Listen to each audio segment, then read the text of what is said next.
Hello guys, welcome back to practice mock. आशा करते हैं आप लोग स्वस्थ होंगे और अपनी तैयारी में बहुत अच्छी तरीके से लगे होंगे। तो हम लोगों ने सर जो एसएससी जेई का कट ऑफ था उसमें बहुत अच्छा एकदम लगभग मान लीजिए वही कट ऑफ आने वाला है। क्यों? मतलब काफी लंबे ना, मतलब पूरा प्रॉपर एनालिसिस करके अपन ने एक कट ऑफ निकाला था, आपने वो वीडियो देखा होगा।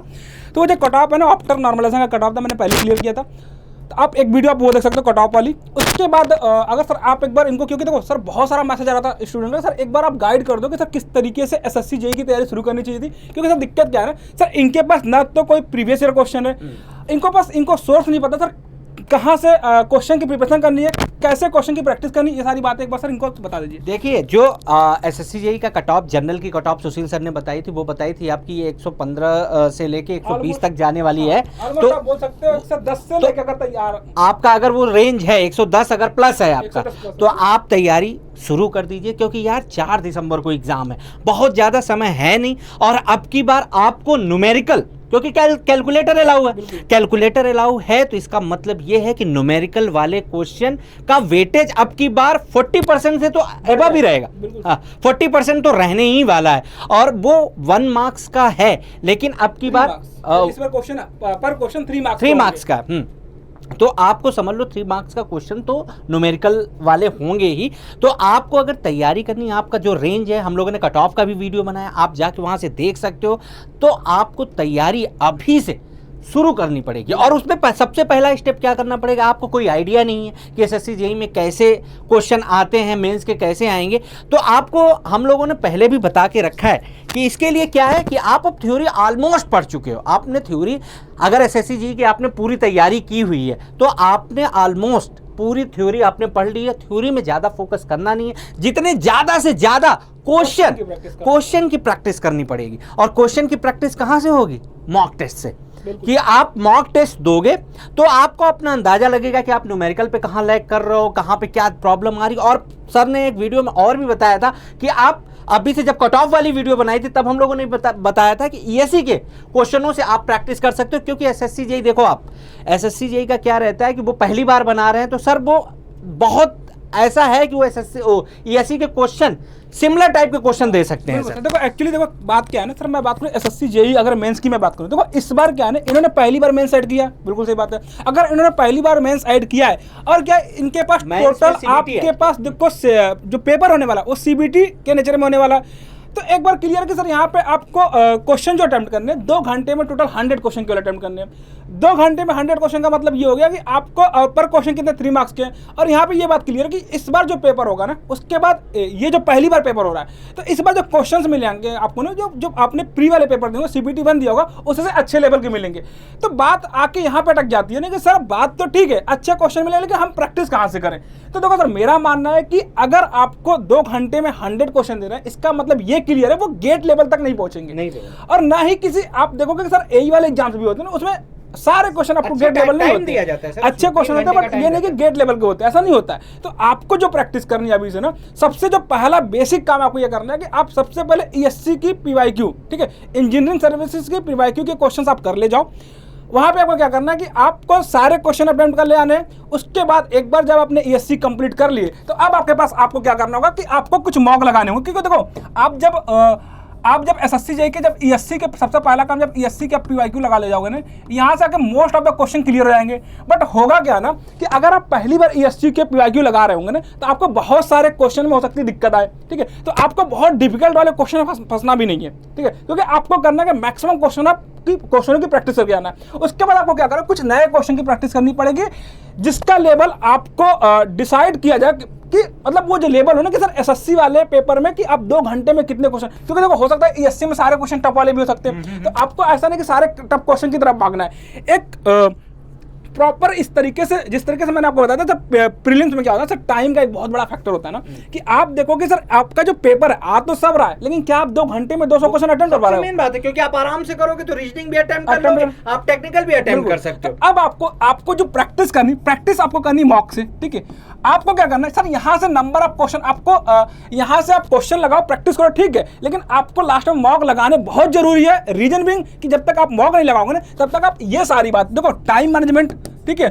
आपको एक्यूरेसी, ये सारी बातें कहाँ से पता चली, ये सारी बातें आपको पता चली कहाँ से, मॉक से, ठीक है। तो ये आपको मॉक लगाना बहुत इंपॉर्टेंट रहता है। अगर आप पहली बार, बहुत स्टूडेंट का ये था मतलब मैसेज भी आ रहा था सर कि हमको आता था क्वेश्चन, बाद में हमने जब देखा कि क्वेश्चन हमको सारे आ रहे थे, लेकिन मॉक की विदाउट प्रैक्टिस उनका पेपर छूट गया, पेपर छूट गया। यही काम यहाँ पे भी हो जाएगा।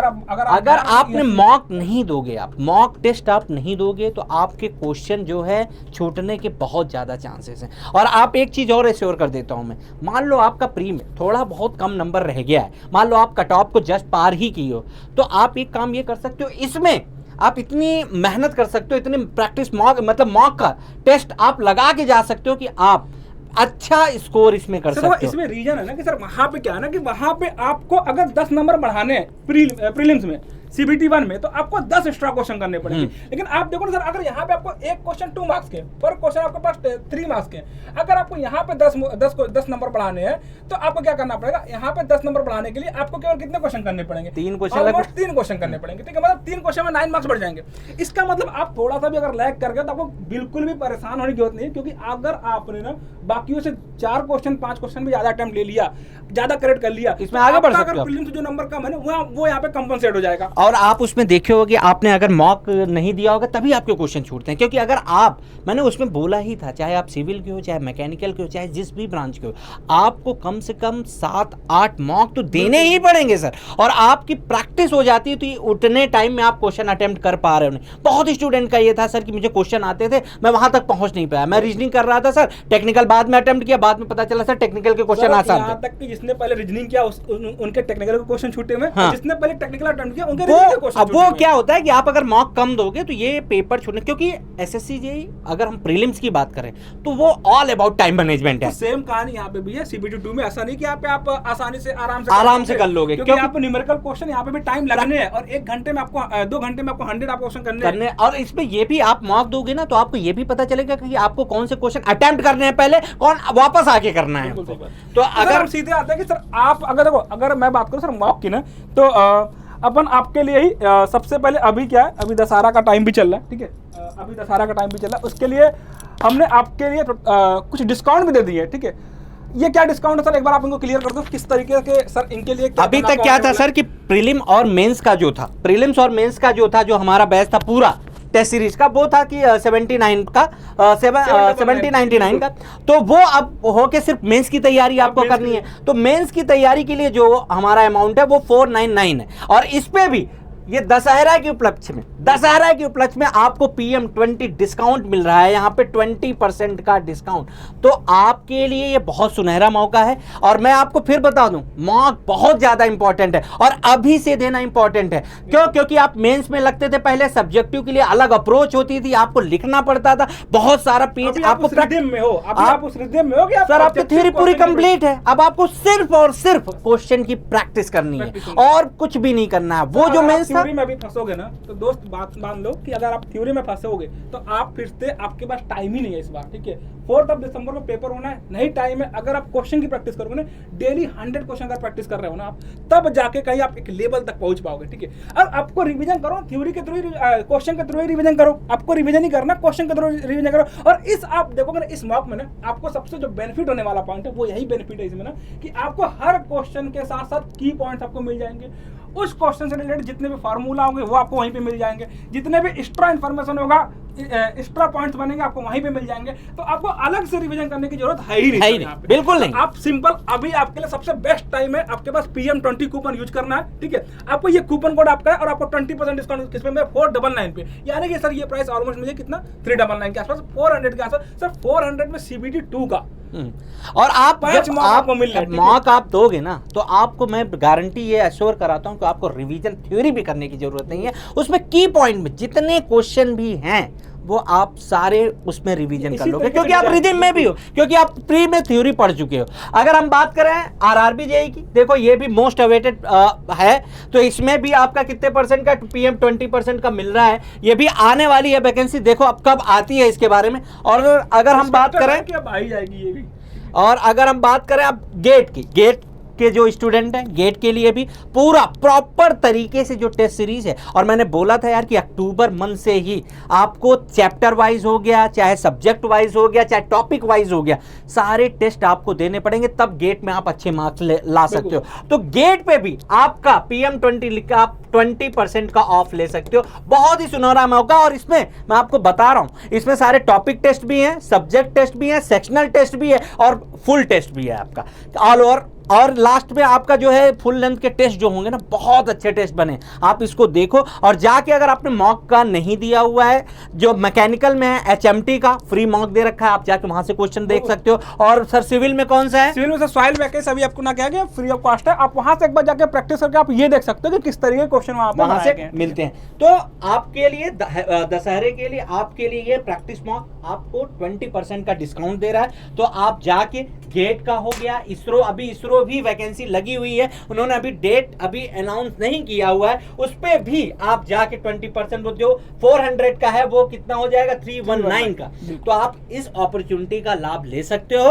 और आपको तैयारी SSC JEE मेंस की मैं आपको गारंटी बता रहा हूं, अगर आप अभी से मॉक लगाना शुरू करोगे तो आप, अगर नंबर कुछ कम भी हो, चाहे मैकेनिकल के हो चाहे सिविल के हो, तो आप जरूर से जरूर उसमें आप विन कर जाओगे। बिल्कुल सर, आपको कट ऑफ के फेरे में फंसना ही नहीं है, आप सिंपल करो। अगर आपके कट ऑफ के इर्द गिर्द भी नंबर आ रहा है, सब तैयारी शुरू कर लो, कहीं वेस्ट नहीं जाने वाला आपकी तैयारी। अगर आपका कट ऑफ क्लियर होता है तो वेल एंड गुड है, बढ़िया से आप उसके बाद लग जाओ। अगर नहीं होता है तो अभी आपको निराश होने की जरूरत नहीं है, बहुत सारे एग्जाम लगे हुए। अगर मैं स्पेशली सिविल की बात करूं तो सिविल में एग्जाम अभी बहुत सारे एग्जाम आने वाले हैं। UKPSC में एग्जाम निकल चुका है, महाराष्ट्र में भी आ चुका है, तो आपके भी स्टेट में आ ही जाएगा, आपको परेशान नहीं होना है और आपका तैयारी कहीं वेस्ट नहीं जाएगा। तो दोस्तों, तो तैयारी अच्छे से करते रहिए और स्वस्थ रहिए और पढ़ाई लगातार करते रहिए। थैंक यू एक बार फिर से sir, happy Dussehra. Happy Dussehra. Thank you very much. Thank you.